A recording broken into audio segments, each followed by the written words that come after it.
welcome everybody to a special episode of a podcast about movies. Because yes, it is a Thursday.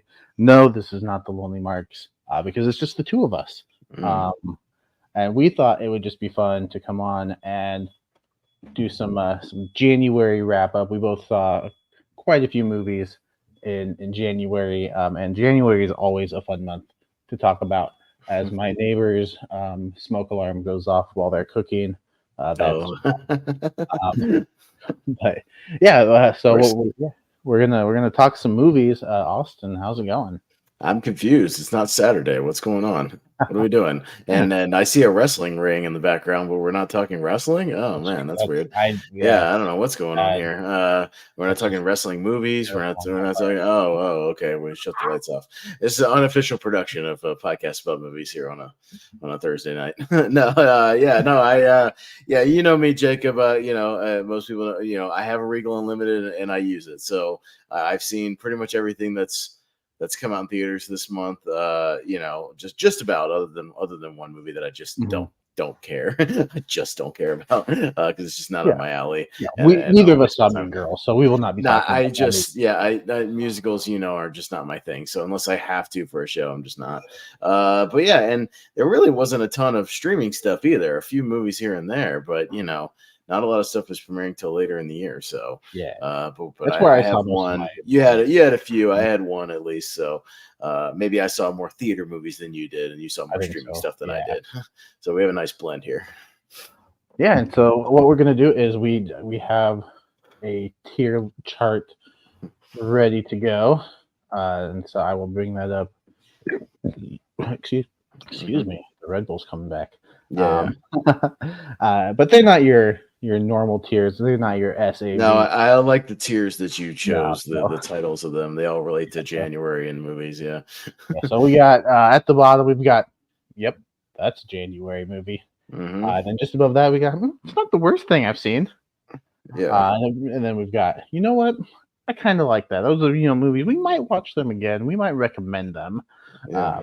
And then at the very top we've got, it's not going to make my end of the year list, but pretty good. Yeah.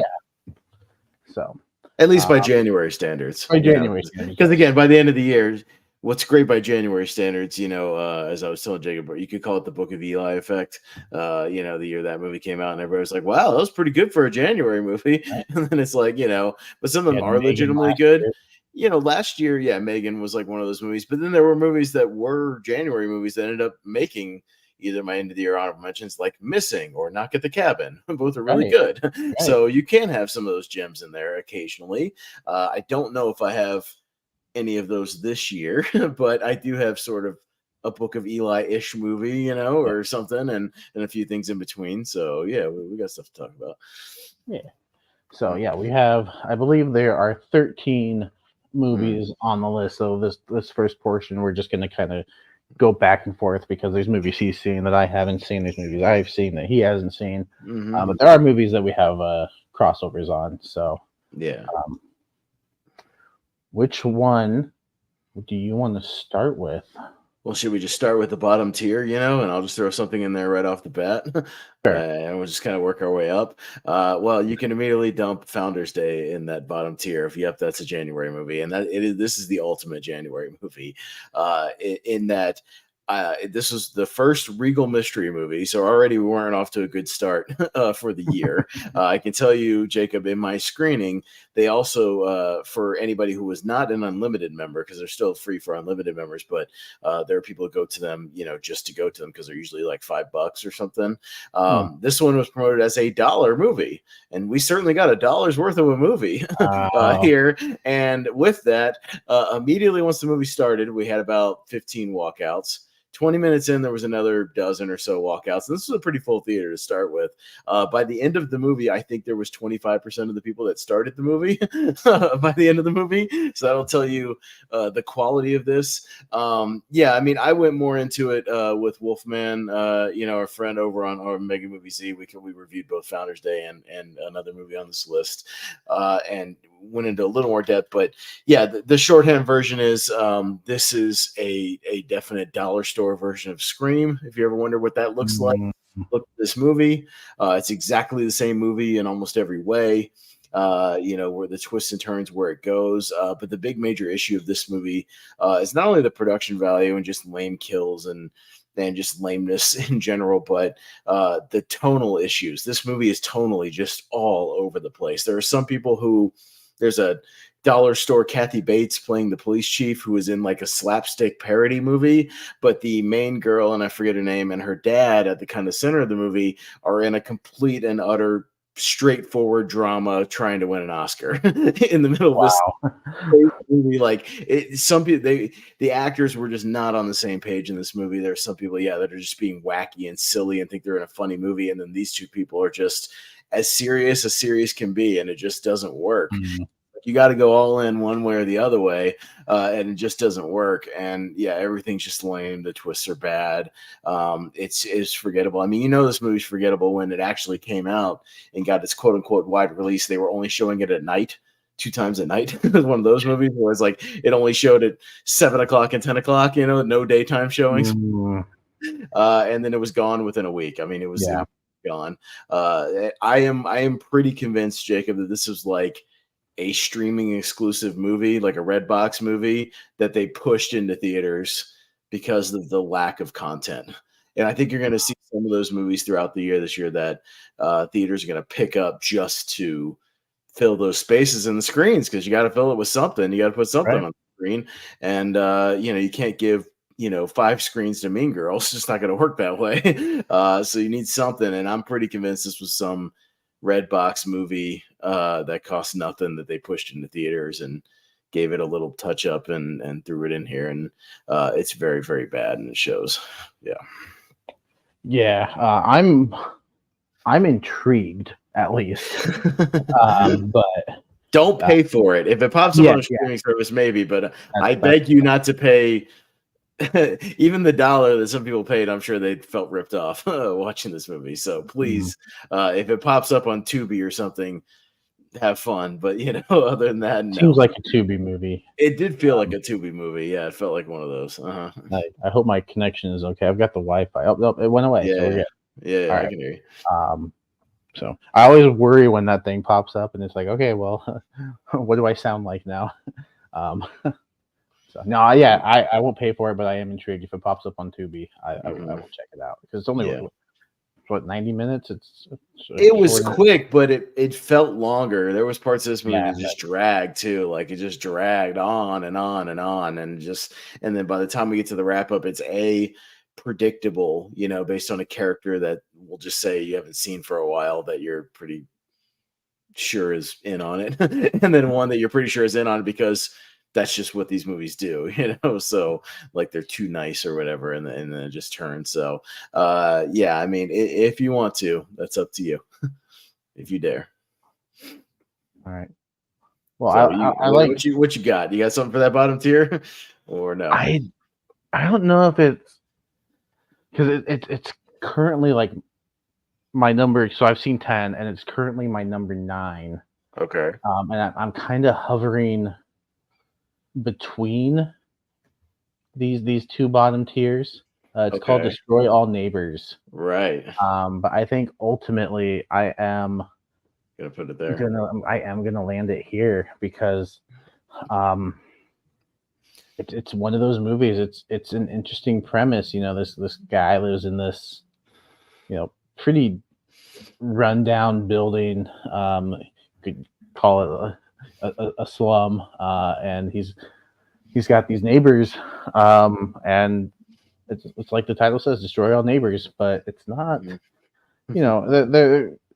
It starts off accidental, and then things happen, and I don't know if this is supposed to be silly. I heard somebody call it like it's supposed to be like Evil Dead style humor, and I'm like, yeah, but Evil Dead was kind of funny and clever.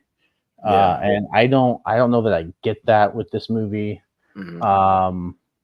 There's some decisions that are made. There's some dialogue that is just really corny, and I just didn't like it. I understand that there's going to be a fan base for this movie. It's definitely one of those movies that I could see having a following, and Yeah. good for you. If you like this movie, I'm happy for you. Mhm. Uh, I'm glad you got entertainment out of it. But this was a movie that I had to watch over 2 sittings, and it's only 86 minutes long. Right. So it shouldn't have taken that long. It shouldn't have taken that long, but like Yeah, yeah. there were some character choices. There was some just like the it's Alex Winter is in this movie, and Mhm.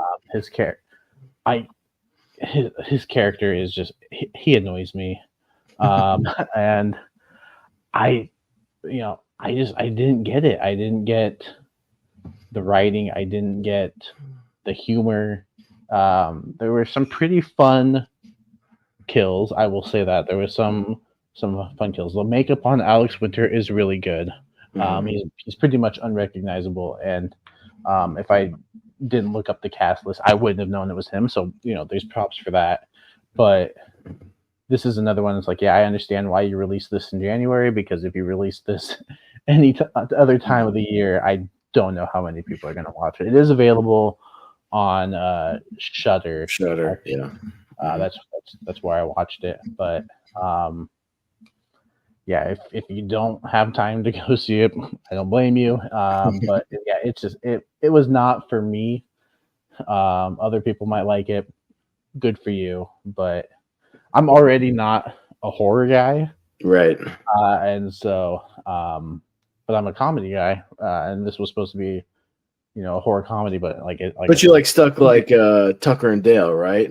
Dale, yeah, Yeah, yeah, the yeah. original Evil Dead, Army of Army of Darkness, Dead, like yeah, Army of Darkness, yeah, like more just straight comedic kind of stuff. yeah, Yeah, yeah. Uh-huh. even Bride of Chucky, like Oh, right. stuff Yeah, that yeah. No. stuff that's gonna make me laugh, but also have good horror elements. I don't feel like this one blended them pretty well. So yeah, I mean, I was hovering between not the worst thing I've ever seen Yeah, yeah. and yeah, that is, but yeah, it feels like a January movie to me. Yeah.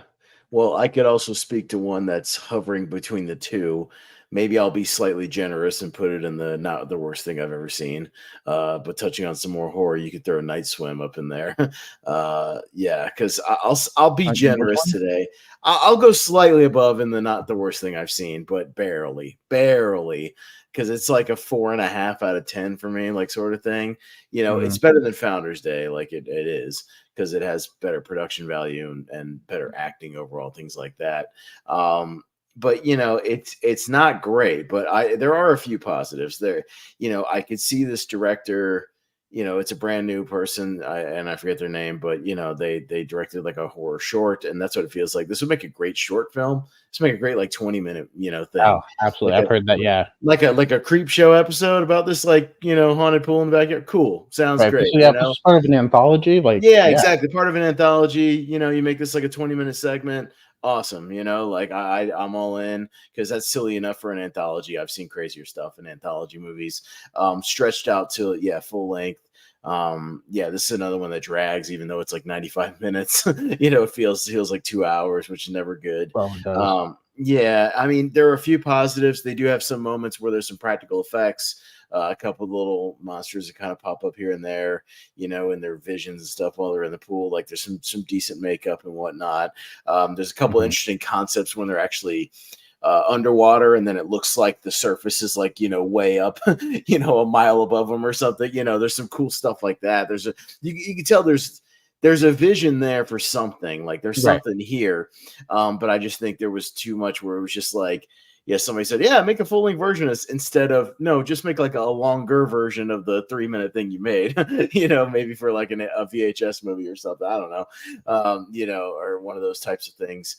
But I mean, Wyatt Russell is okay in it. He's like the main star. He's Mhm. fine, but he does have his silly moments, like especially near the end. And there's just rules that they set up that they don't really follow with the pool possessing people, that and Jacob, it's a haunted pool movie. It's Yeah. stupid. It's It's dumb. But again, you make it into a 20-minute anthology, I can roll with that, like totally. I've rolled with yeah. crazier things for anthology movies.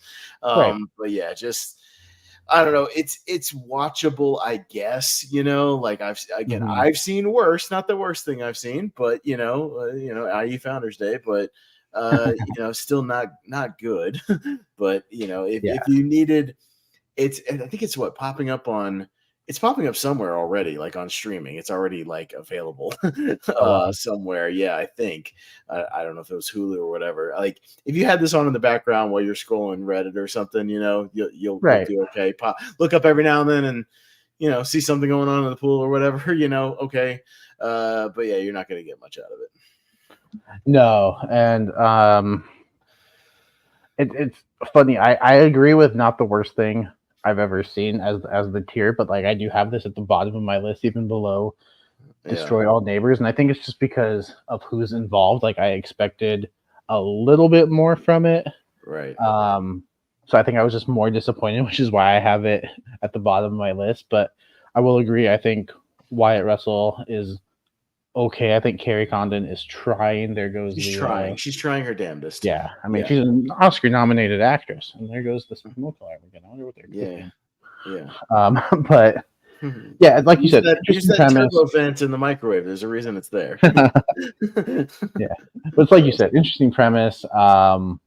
It feels a little long. It does drag, but at the same time, like even though I have it at the bottom of my list, I'd probably rewatch this before I rewatched Destroy All Neighbors because there were just some annoying things. Sure. And I think the scene in the pool where they're playing, I don't know what that game's called, but where they're trying to push each other. Like I liked that scene. I thought there was a good bit of tension there, and so there's good moments sprinkled throughout. But overall, I was like disappointed because I thought you had an interesting premise, you had good people involved, but yeah, some of the choices you made, like you were on your way out of the house, and then your husband starts doing whatever, and then we're gonna stay in the house now. We're not gonna leave. I'm like, that's stupid. Yeah. You guys are dumb. So yeah, not the worst thing I've seen, but probably not something I'd rewatch again either. No, I'm a one and done. I'll never go back and watch this movie. Yeah. So I'm looking, and Lift is also not the worst thing I've seen. It is it's a Kevin Hart Netflix movie. It's a heist movie, and it's nothing that you haven't seen before in a heist movie, but I think there's enough there. I think there's some likable characters. I think some of the action is good. I had to look it up because I'm gonna butcher this actress's name, but it's a Gugu Mbatha Raw. I think she's really good. I think she's giving a really solid performance here, and then Vincent D'Onofrio I think is pretty funny actually. I think he provides some nice comic relief, but again, it's just your generic heist movie. If you've seen a heist movie, you've seen Lift. So well, and it's directed by F. Gary Gray, right? So yes, yeah. So and I feel like F. Gary Gray is at his best when it's something he's heavily involved in, coming up with, or he's invested in. You look at the original Friday. You look at a movie we're going to talk about Saturday, Straight Outta Compton. Something he's like passionate about, or is heavily involved with the production. It's when he becomes the for hire director that does very kind of mediocre movies, something he's not passionate about. When it's like he's just for hire on The Fate of the Furious, or for hire on, I don't know, name your F. Gary Gray movies. I'd have to look him up, but I feel like his best stuff is when he's like passionate about the material, and with this, it's just like, it feels like, I need a project, in between for a paycheck, and this seems like a quick, an easy thing, he did Men in Black International. Yeah, that's a for hire. Yeah, for sure. Because he had nothing to do with any of the other ones, so that's definitely like a for hire work. Yeah, I mean, it's one of those things. Yeah, because you look at it, like I said, his best stuff is the stuff where he's directly involved. Law Abiding Citizen, I like. And I think he's kind of passionate about that. But yeah, he used to be all right in the 90s, and The Negotiator's good. Yeah, Friday's good. I mean, he's made some good stuff. He's hit or miss totally though. So yeah, but Lift, I mean, it's not, like I said, not the worst, but like it's your generic heist movie. If you've seen a heist movie, you've already seen Lift. So Yep. Yeah. Yeah. I've got another one for that tier. So you can throw ISS up in that tier and chalk this up to being my most disappointing movie of the year so far. The one that I think you guys know, like even on the anticipated stuff, like I was looking forward to this movie. Like I was like, Me what too. a cool, I was like, what a cool premise. You know, I mean, yeah, you got a group of Russian astronauts, group of American astronauts up on the International Space Station. Nuclear war finally breaks out, you know, between the two, and the only message they're given is, you know, take control of the satellite by any means necessary. So you go, oh, okay, cool premise, right? So, is it going to become like a horror movie? Or are they going to be stalking each other and killing each other and getting brutal and, you know, sucking each other out into space, you know, decompressing each other? And, you know, I was like, let's go all out with this premise. You could have a good time with this. You know, is somebody going to go in a spacesuit and try to take over things from the outside, you know, refigure some stuff, you know, like, you know, mess with the other person's technology or their communications, whatever. Like, there's so many things you could do with this premise. Or maybe, you know, they get additional information chopped in here and there, you know, about what's going on down there, whatever. And then it just becomes like a lot of standing around. There's a lot of standing around and plotting and whispering, and, you know, occasionally somebody dies, but it's like very generic kills. Like they don't do anything with the environment. One guy gets like stranded on the outside, but then he just comes back. Like it's no big deal.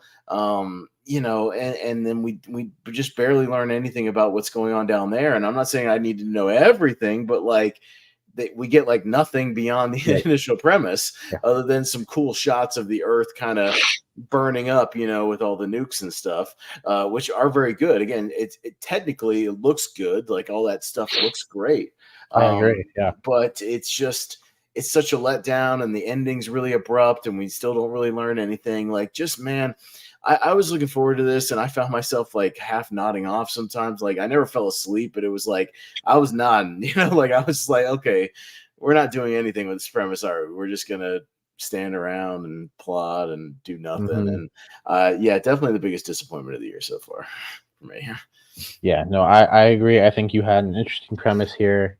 I thought you had so much potential. I mean, Ariana DeBose is a fantastic actress. Chris Messina is you know, who from Air. He's a great actor. I think you had an interesting premise. You had an interesting storyline, but you didn't capitalize on it. I felt like the characters were just bland and boring. Very bland.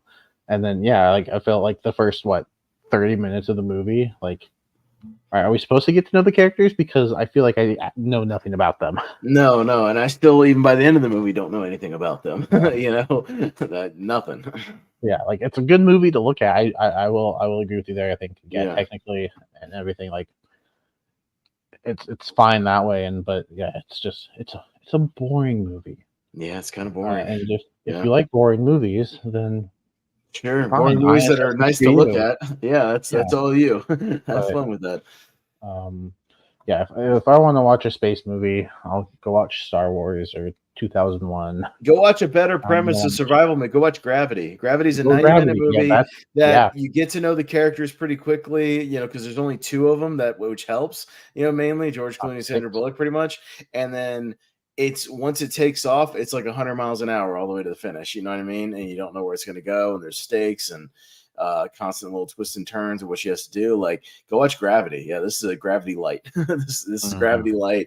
And yeah, had it been, again, like I said, go full out with the premise and go bonkers with it. If they're going full horror movie and they're taking each other out and they're sucking each other out of the air, you know, the air tunnels, and, you know, doing all kinds of crazy, I'm in, man. Like, I'm in. Go full on with it. Have fun. And I'll be right there with you, man. Make it like full horror, and I'm down. Because I love space horror, but yeah, they do nothing with it. It's disappointing. Yeah. So I have one more from this tier. Gotcha. And that's Role Play. It's on Amazon Prime. It's Kaley Cuoco and David Oyelowo. I always butcher his last name, but that's how I'm going to say it from now on. Oyelowo. Martin Luther King from Selma. Yeah. That's all I know. It's Kaley Cuoco plays an assassin, and David O plays the husband, and she's kind of a secret assassin. Like he does, the family doesn't know about it. And then there's a bit of a situation. They role play because you got to spark the romance. But somebody, another assassin, played by Bill Nighy, sees them at the hotel that they're at, and then things kind of escalate from there. This is one you haven't seen, right? No, I have not seen. Okay, I hadn't even heard of okay. role play. To be honest, So, yeah. I won't go too much into it because, like I said, it's not the worst thing I've ever seen, but it's not like good enough to be on that. I kind of like that. It's like kind of hovering in between, but I decided to go with the not the worst thing I've seen, because I think David O is giving a decent performance, but Kaylee Cuoco is just not believable as kind of like an assassin action character. And there were just times where it was just kind of boring. It was just kind of Kaylee Cuoco on the run until like the last 20 minutes of the movie are pretty good. Like I will say, like the final showdown is decent. So that's why it's like it's not the worst thing I've seen. Because otherwise it would have been like, yep, that's a January movie because it's a action rom-com ish movie that just another one of these like it sounds like Ghosted, where it's like these kind of half action buddy movies, but like trying to do like some rom-com-y kind of stuff in there. I just don't know if that premise ever really worked. I can't think of one where I mean, there's like Night and Day, and then there's like what was The Killers, that Ashton Kutcher, like Catherine Heigl one. There's like it's all these movies where it's like, and even Argyle to a degree. And I won't go into Argyle, but I just saw it. But it kind of does that a little bit. And to me, I don't know if that's ever really worked like really, really well. Like the action rom-com. I don't know. I'd have to think about it, but it's not a. It doesn't usually work. You either do the buddy cop thing, or the buddy agent thing, or you do a rom-com. And sometimes that's one where I feel like you blend them together, and it just hasn't quite played yet, or we haven't gotten that one movie that really, really does it great, Yeah, and this is one of those movies where there's nothing wrong with the performances. There's nothing wrong there. They're both pretty good. I mean, all the supporting performances are pretty good. Mr. and Mrs. Smith, maybe the best one. Maybe that might be. Which, by the way, I saw that there is a new series. Yeah, the Donald Glover series. And, yeah, I might check that out soon. I'm trying to watch more TV series this year too. But at the same time, it is. But they're already married in that movie, so maybe that's why it works. Maybe they're already married. They're married they're married in this one too. Okay. But yeah, it's like I guess maybe in that one they're in Mr. and Mrs. Smith. They're working together, whereas this one it's like he has no idea what she does. She thinks every time she's going on these business trips, it's for something else. Oh, so it's True Lies. There you go. True Lies is the same thing where Jamie Lee Curtis thinks Arnold Schwarzenegger is like a computer chip salesman, and every time he goes off on these conventions, he's doing missions. And she finds out he's really a secret agent. That's the premise of True Lies. So so maybe it's just the True Lies knockoff. I don't know. Maybe, but yeah, it's like I said, not the worst thing I've seen, but it's also not something I'd recommend unless you're just looking for something to put on in the background that you haven't seen before. And it's like if I look away, then I'm not going to be upset. Like right. It's okay. I think I gave it like a 2.5 or a 3 out of 5. Yeah, but yeah. All right, cool. Well, I'll just keep kind of working my way up my ratings, if that makes sense. Like the movie, I'll go in order of my out of 10 ratings, I guess. So I'll go to my next one, which might just scoot into the next tier above, just a tad. So that'll be The Book of Clarence. Will be my next one. Of the, I kind of liked it. I like half of this movie, a little more than half of this movie, because it's another weird tone movie. to I where was wondering about that. I don't know what the message of this movie is or what they're going for, but it's going for something.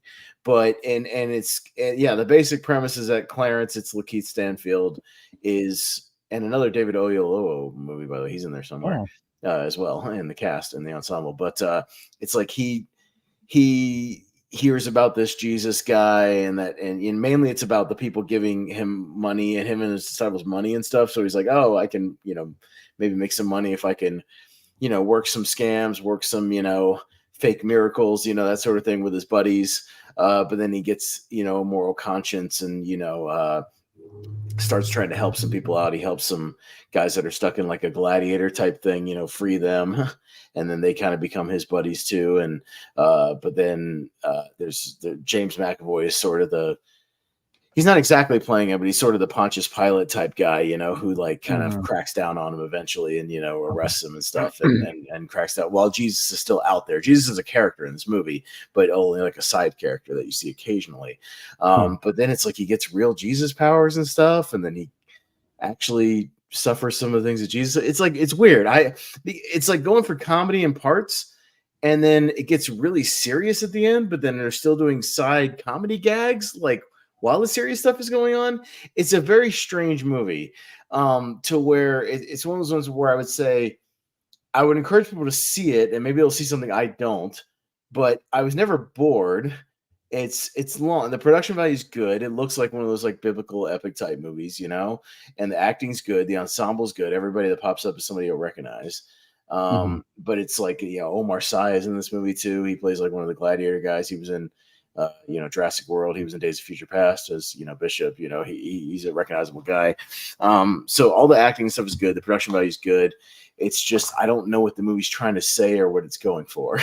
So it's a very weird movie to where it's just strange. And I think that's why it didn't do very well in the theaters. I think people were just kind of confused. It's Right. like what it's trying to say and what it is. So it's not like bad. Like I didn't dislike it. I was just, I was not sure what I was supposed to take out of it when it was all said and done. Yeah, this is one that I'm curious about just because of who's involved. Like Lakeith Stanfield, I think is a great actor. James McAvoy, like those two have me interested. But yeah, based off the trailers that I saw, I'm like, all right, what type of movie is this going to be? And after 2 hours, I still don't know what type of movie it's supposed to be. So maybe somebody can help me when because it's all said and done. Yeah, that was the thing. I saw the runtime. I'm like, all right, well, it's 2 hours. So is it a comedy? Yeah, because 2 hour comedies don't generally work. But no, I'll check it out. Maybe when it hits physical media, or if it shows up on a streaming service. Yeah, it might. I could see this one showing up on a streaming service fairly quickly in the next month or two. I'm sure, depending on, I forget what company did it, but yeah, I'm sure it'll pop up somewhere. It might pop up on Prime or something, and check it out. Yeah. Speaking of Prime, and I'm very surprised that I'm putting this up there because I thought this movie was going to be terrible. Oh, the Snoop Dogg movie, The Underdogs. Okay. I first 20 minutes, I was absolutely hating this movie. Okay. Because it was just kind of we meet Snoop Dogg, or his name is Jason 2J's Jennings in the movies. He's kind of a washed up football player. He's kind of like what Antonio Brown is. He was really good, but then he let some personal things and just kind of fell off. And he's forced to do community service, and he ends up coaching a football team. And once we get to that part, I think the movie really takes off. I think there's some pretty decent humor between him and Mike Epps in the movie. The football scenes are all really good. He has kind of a rivalry with, I have to look it up. I have to look his name up. Who is it?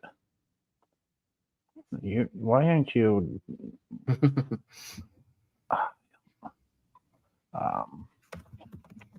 Andrew Schultz. That's who it is.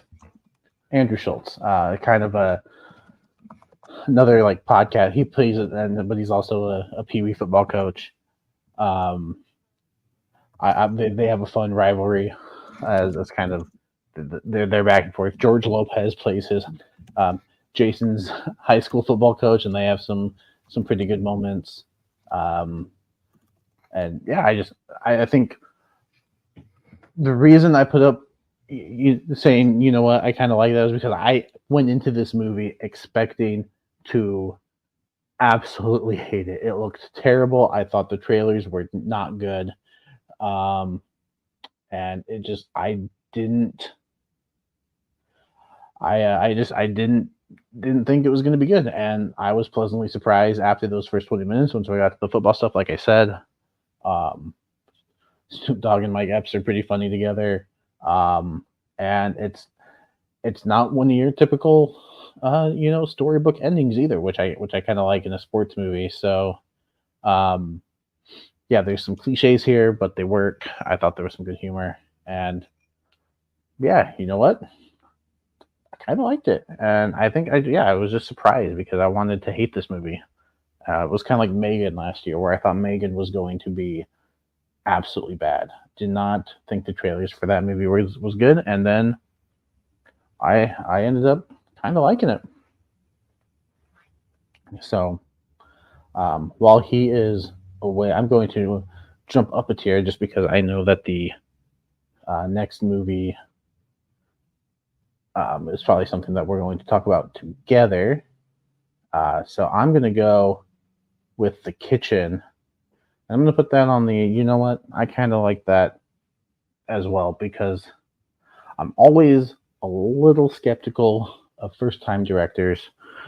And Daniel Kaluuya, who was co-director on this one, I was very curious to see what he did with The Kitchen, and I kind of liked it. I mean, the trailers were decent. I thought the premise was good.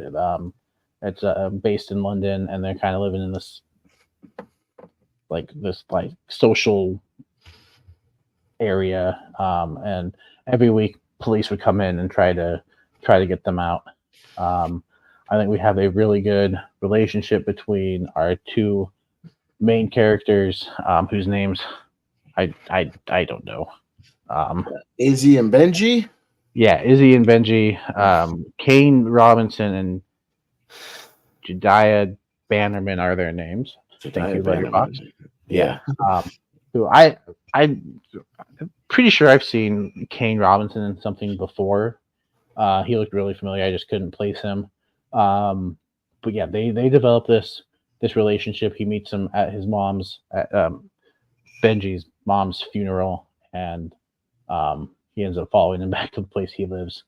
And yeah, it's just I'm saying I kind of liked it because I thought there were times where it was just kind of boring. But I thought like the police raids were pretty good. I thought there were some really good moments. I thought the relationship building between Izzy and Benji was really good.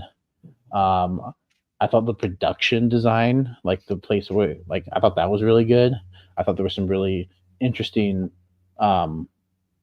things in the movie.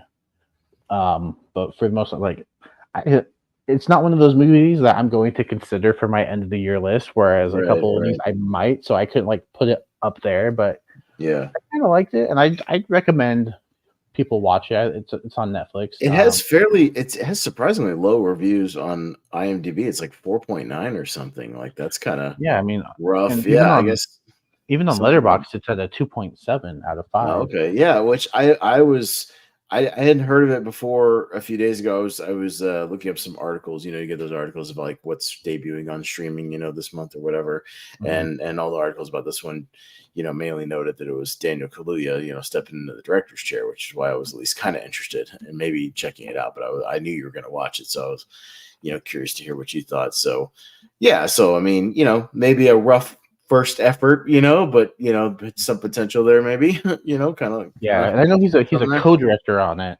Yeah.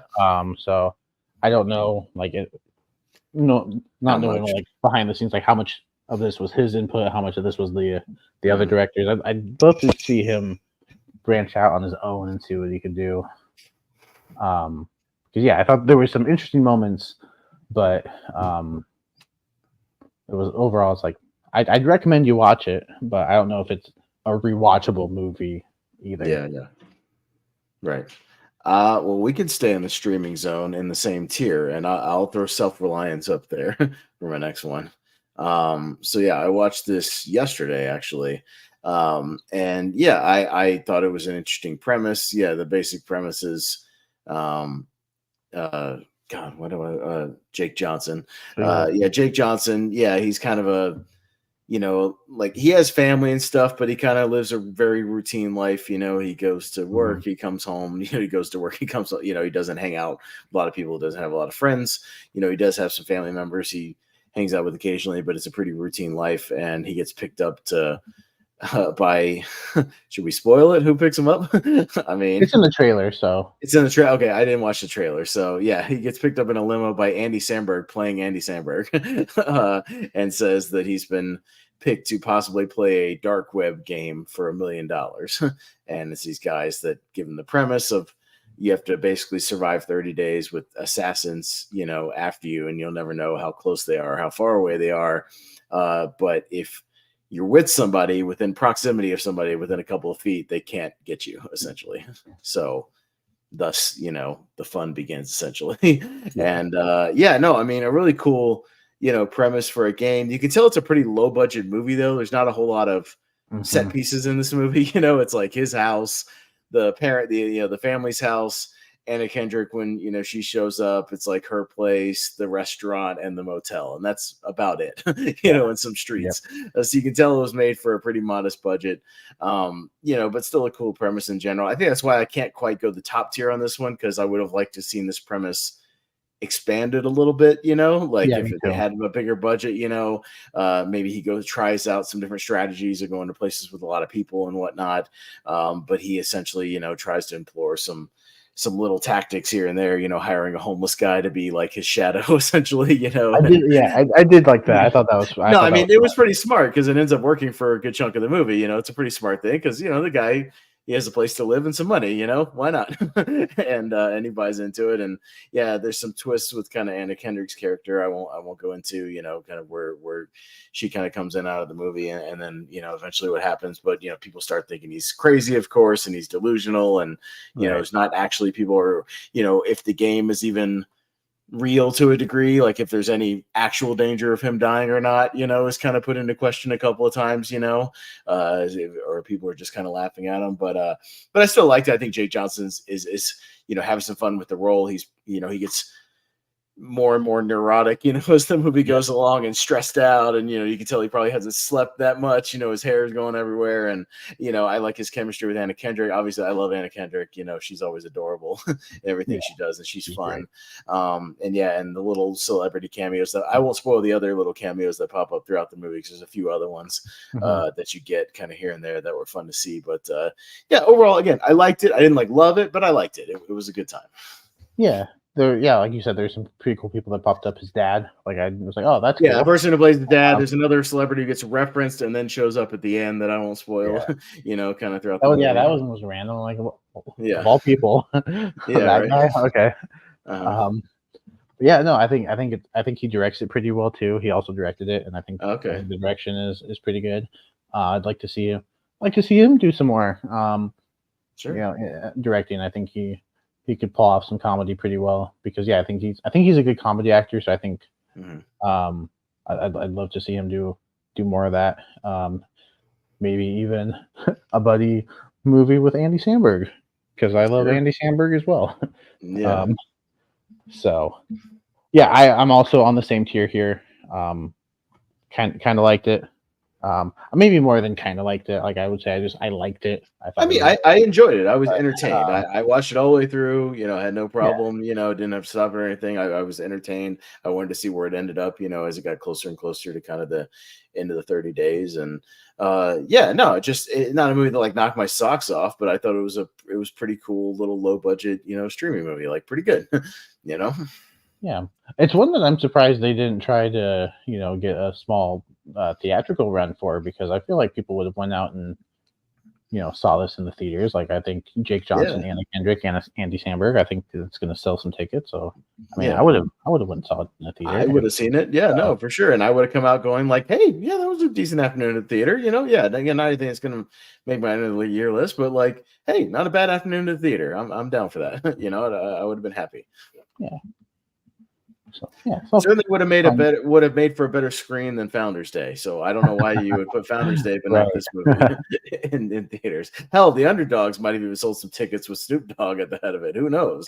Probably could have. Yeah. I mean, Soul Plane made it to theaters. Like, come on. The Wash was in theaters. Like, why couldn't you put this movie in theaters? Like, at least for a week or two. Why not?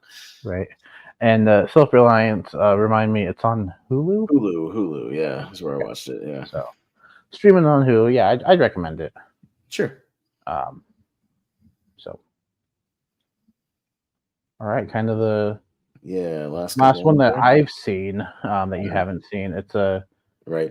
It was a 2023 Japanese release, but released on Netflix here in the States in January. It's a anime movie called Mabaroshi, which I don't know what that stands for. But it's a really good animated movie about this town that's kind of stuck. There's like some cracks in the sky, and they're living in an age where nothing's gonna age. They're just kind of stuck here. This is the version that they're gonna be for pretty much ever until like the cracks get too much to repair or whatever happens. There were some interesting choices because it's like I'm at that point where I don't want to spoil it for people who might watch, but I know like you're probably not going to watch it. But like, there's just by the way, a Mabaroshi is a sashimi knife. Okay, that makes sense. Like a kitchen knife. Yeah, that kind of makes sense. But yeah, no, it's again beautifully animated. I will say that just about every Japanese animated movie, they're always just beautiful to look at. They've always got a unique story. I don't think this one is any different. But yeah, it's not going to make my end of the year list because I think there's just a couple choices they make that are just like really questionable and weird. I won't go into them now in case people want to check this movie out because it is on Netflix, and I know there are some pretty big anime fans out there. Yeah. But I can talk about it with you off screen because I know you don't. Well, and I was gonna say it's not gonna make my end of the year list because I don't watch anime. So right. So go crazy. Yeah. Well, again, I think it's beautifully animated. I think the story is unique enough. There's just some questionable choices that they make, and I think the score here is really good. I think the music in this is really good. I mean, if you can find that, I would recommend just giving that a listen because I think it's just beautiful. But yeah, not gonna make my end of the year list, but I would recommend it for animation fans and Japanese animated fans. I think they'd have a good time with it. Cool. Yeah, for sure. So we'll build up to my second runner-up, to the best one, which if you were just looking at these and going, oh, which one's probably better? It's not the one you think. So Origin will be next. Are we going up here? Yeah. And it'll still be in the top tier. Yeah. Because, again, this is a movie that it's really good, but not going to make my end of the year list for sure. This is like a perfect tier for it and a perfect description of it. Because it's very, very good. This is Ava DuVernay's new movie. I didn't know whether to include it in 23 or 24, as far as which year, but they did it for the mystery movie like 2 weeks ago, and it still doesn't have a wide release yet, so I'm going to count it as 2024. Yeah, no, I would too. And it's out at one of my art house theaters, but that's it. It doesn't have its wide release yet. I don't think it's opening till February. But yeah, it's basically and again, I forget the actress name, but I looked her up, and she, the thing I knew her from, oddly enough, was she plays Sister Girl in Undercover Brother, like 20 years ago. And I was like, I kept thinking like the whole movie, I was like, she looks familiar, and it was. So pardon me while I actually like look up the movie, but it's Agenue Elise Taylor, Agenue Taylor. I hope I'm not butchering it too The bad. name's much familiar, yeah. Yeah, so she's been in a bunch of stuff when you look at her. She got a bunch of credits. But yeah, she's kind of a an author and a professor, and she's kind of looking for some new ideas to talk about. And basically, it kind of jumps around a little bit time wise, but the backdrop of it is the Trayvon Martin stuff happens, and like if you remember that, Mhm. and then like the guy wants her to write about it and wants her to write some racial stuff about it. And she's like she's like hesitant to do that because it's not really her thing. And she said she wants to dig deeper. She wants to dig deeper about not so much racism, but where like these ideas of people being under you or come from, or people being in like a lower class. And she comes up with this idea of her this theory for an next book about caste system, caste system. And it's something you may have learned about in school here and there, but like this idea of it's not so much about people's race, their color, or anything like that. It's about a group of people just being lower class than other people, essentially, and being looked down upon and not treated equally as others, because she looks at all these other stuff, and it's basically like the most of the movies her kind of going from place to place and interviewing people, and she's trying to put her theory together, and she gets pushed back from different groups and whatnot, and there's some personal stuff that happens with John Bernthal and Niecy Nash that pop up in the movie. She's married to John Bernthal, and Niecy Nash is her sister. Some family tragedies that happen that kind of push her to keep going on her mission and whatnot. And then she goes to India at one point. She's looking at how he's like all these Indian people, and they're all it's not a racial thing because they're all Indians, but like, yeah, there's a lower group of people than other group of people, and she's looking at all this different stuff. So it's one of those things where it's a very long movie. It's 2 hours, and it's about 2.5 hours. The first 45 minutes is really, really solid. There's some good like family drama and character setup and whatnot.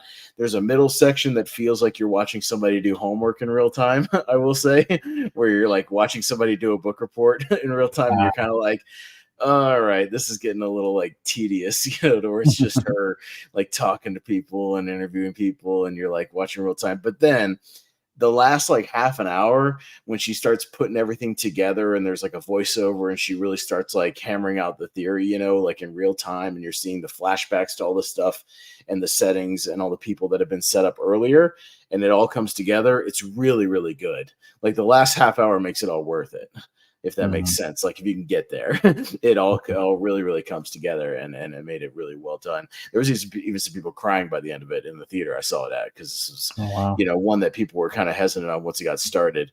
But I think people were kind of won over by the end of it. So yeah, it might be hard to find because I don't know how much of a release it's going to actually get. We'll see if it actually does in February, but I'm sure it'll pop up on some streaming service at some point. Yeah, again, very well done, very well acted. It just brace yourself for the runtime, and I will say it can get a little sloggy and homeworky in the middle, but it's worth it in the long run if you can stick through it. So yeah, it's not playing at my theater, so yeah. I don't know when. We'll see if it does or not. I'm sure it'll pop up somewhere at some point, but yeah, I just don't know how much of a push this movie's going to get. It's one of those strange movies that they didn't push it for awards last year, but it's like not out yet really, and it's in that weird purgatory right now where I'm not sure they know what to do with it. And it hasn't been marketed that much. I only saw a trailer or two before it came out. I didn't see much about it, so yeah, we'll see where it ends up. Yeah. I like the premise, and I like who's involved, so I'm hoping I'll be able to watch it soon. Yeah. But yeah, we have one movie left, and I think both of us were pleasantly surprised at this one. Very pleasantly surprised. Yeah.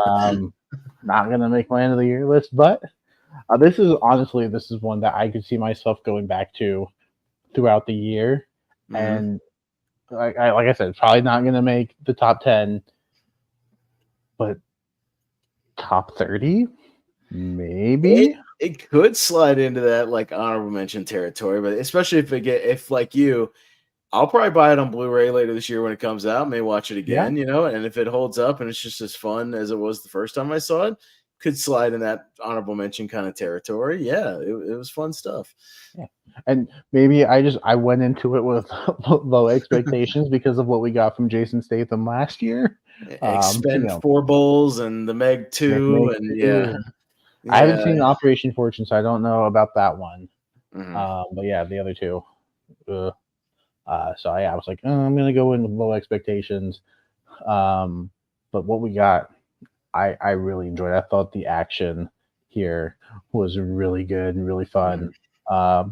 I liked the story around it. The FBI agent, trying to find, like, it was weird. Like, is she trying to solve her mom's murder? Is she trying to capture Jason Statham? Like, what's going on here? What is she I kind of settled trying to into do? Not really. She's gonna kind of just act like she's doing Right, something, but not yeah. really. She's gonna let him do his thing and take care of some business, and wipe these people out. I think they make that fairly clear by the end of the movie.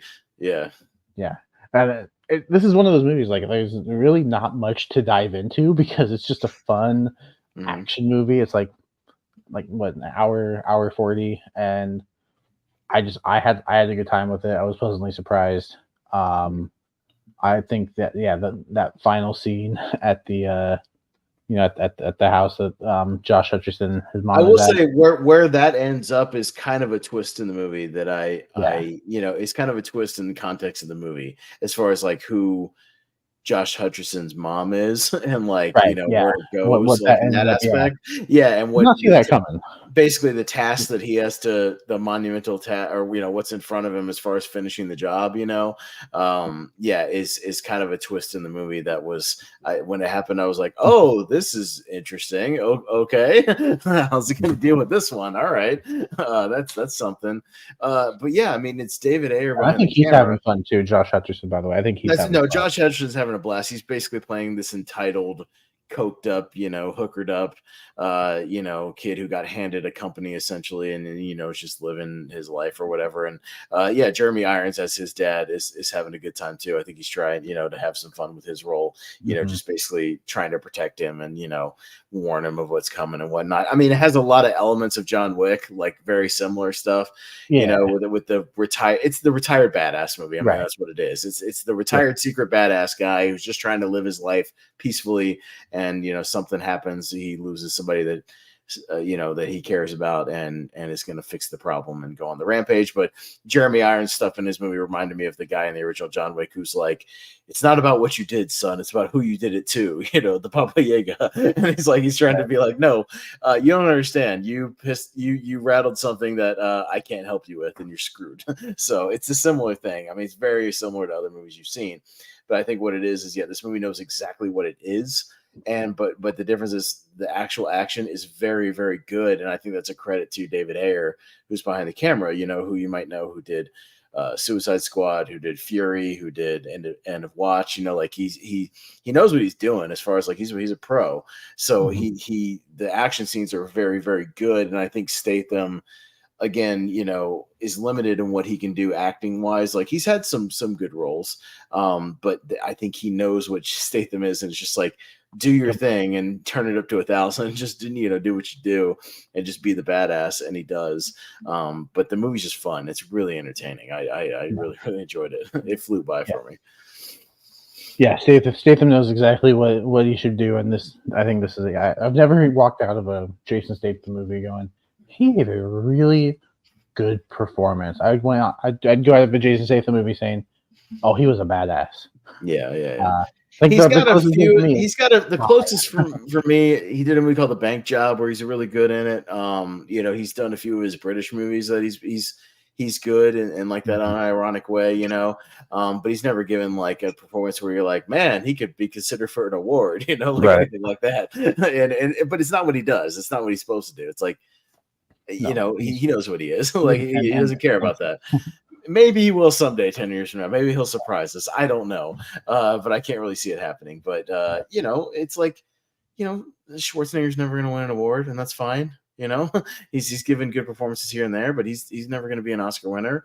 It just is what it is, and that's totally cool. But Ayer knows how to play to his strengths, and but yeah, I think there's a reason this one has steadily made a decent amount of money over the last month, at the box office, because I think word has gotten out that it's just, hey, you want to go on the weekend and watch a kick-ass action movie, just go have some fun. Go watch The Beekeeper. It's better than you think it's going to be. So, yeah. Yeah. I was going to look it up real quick, and yeah, it's currently the highest grossing movie of the year so far. It won January. All right, so if theaters shut down again, it'll be a situation where it'll be the highest grossing movie of the year, sort of like Bad Boys for Life or something, Yeah. Which I'm surprised it's the Beekeeper and not Mean Girls, because I think Mean Girls had that following, and then it's like people want to see, how is this different from the original? I think How Mean is this Girls similar has to the been stage play? It's been number one the last 2 or 3 weeks in a row, though, so it's got some okay legs so far. But yeah, but I think it's kind of nearing the end of its run here pretty soon. I will say, Mean Girls does have the domestic. It's the overseas that is bringing it down, and the foreign box office for Beekeeper is what's putting that number one. So yeah, because this is worldwide that I'm talking. Well, yeah, and the thing with something like Mean Girls is not going to do a whole lot worldwide because it's not a action. It's not like a spectacle movie or anything like that. The movies that do well overseas, and Aquaman's been actually doing well overseas because it's one of those just CGI, big movies that do well in Asia and stuff. And something like The Beekeeper, which is not heavy on story or drama. It's just a big action movie. People can go watch it and just have fun with it. So it's going to do okay. But yeah, Beekeeper's been chugging along. So has Wonka, and so has Mean Girls. So I mean, they've been doing okay. Yeah, as far as their whole runs.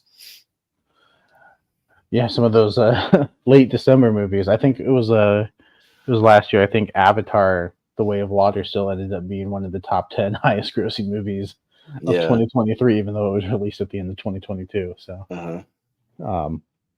but no, this was fun. I liked talking about this. I think the main reason I wanted to do this was because of the Beekeeper, and then sort of like these movies that we have on.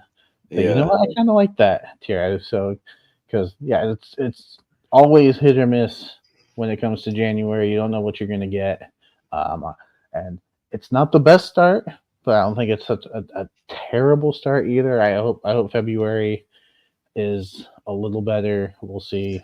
We could do the same thing probably for February, because there's ones that I'm looking forward to. There's ones that I'm hoping to be pleasantly surprised that I'm not super interested in. But again, I have the unlimited, so I'm going to go watch them. I think there's going to be some stinkers. There could be some good stuff in between. So we definitely could come back and do this again at the end of February if you wanted to. Oh yeah, for sure. I'm hoping we'll be able to do it every month if I can just keep up with the watching. I'm surprised I got to 10. Even so, and even if you only see a few of the theater ones, I see all the theater ones like pretty much, so I can comment on them. You see more of the streaming stuff when you're at home, so you can kind of keep up on the latest, what offerings on streaming that people are kind of talking about. Whatever pops up. You and JPO watch a lot of streaming stuff, so you keep up on that way more than I do. So I only see a few of those. I'm more of a theater guy, but I mean, there's at least some stuff coming out. Like there's. I just saw Argyle, so I won't spoil my thoughts on that, but I just saw it.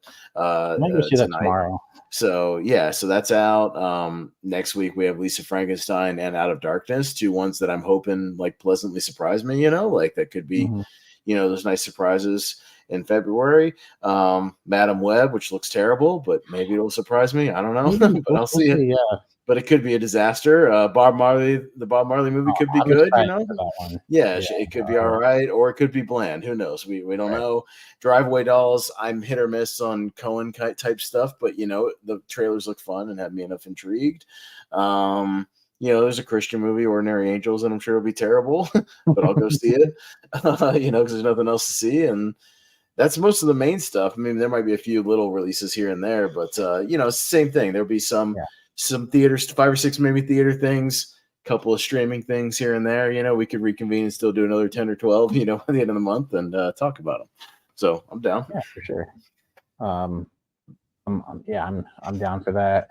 And then I'm also down. You mentioned Bob Marley. In honor of that, this Saturday we will be back with just a normal episode of a podcast about movies, where we are going to cover some biopics. We're going to start.